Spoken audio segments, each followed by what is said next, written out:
انا اقول لك وانت على كلامك انا بقول لك هني بالديوانيه هذه انا اكرر الكلام مره ثانيه. منا دعوه للشباب وللشعراء اللي خارج الديوانيه ان يدخلون في ديوانيه شعراء النبض ينتسبون لها ونرحب فيهم. والديوانيه ما اسسوها حكامنا وشيوخنا الكرام الا للشعب الكويتي وابناء الكويت. وعليهم ادعوهم ان يشاركون بالديوانيه به لنا احنا لكم انتم. احسنت. يشاركون والاداره موجوده صباحا ومساء. انا بدي دعوه لهم ان يشاركون في الديوانيه في برامجها في كل شيء ينتسبون لها. نعم. وهم الجيل القادم. والديوانيه حق لهم ومكرمه من شيوخنا لكم ان تشاركون في ديوانيه شعراء النبض ونقول يا هلا ويا مرحبا فيكم. الرايه لازم ياتي من يحملها، يعني الشعراء اللي موجودين. يعني انا كررت من قبل دعوه واي واحد عنده وجهه نظر ولا شيء احنا نتقبلها والاداره مفتوحه لهم والديوانيه مفتوحه.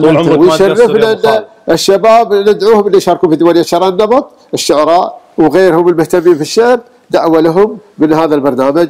احسنت يا ابو خالد. طبعا هذه دائما انكم تدعون الشعراء وهذا شيء بادره طيبه وبادره كريمه وهذا اللي ما جبلنا عليه يعني في ديوانيه الشعراء الديوانيه لهم يعني هذا انتم مثل اشتركتوا بالديوانيه. نعم مفتوحه. وانا يعني والله انه من قلب ادعيهم لان الديوانيه للشباب وللشعراء الكويت كلهم. نعم. يعني وترحب وتلي فيهم. نعم. مثل ما قلت احنا اسسوها حكامنا وشيوخنا. نعم.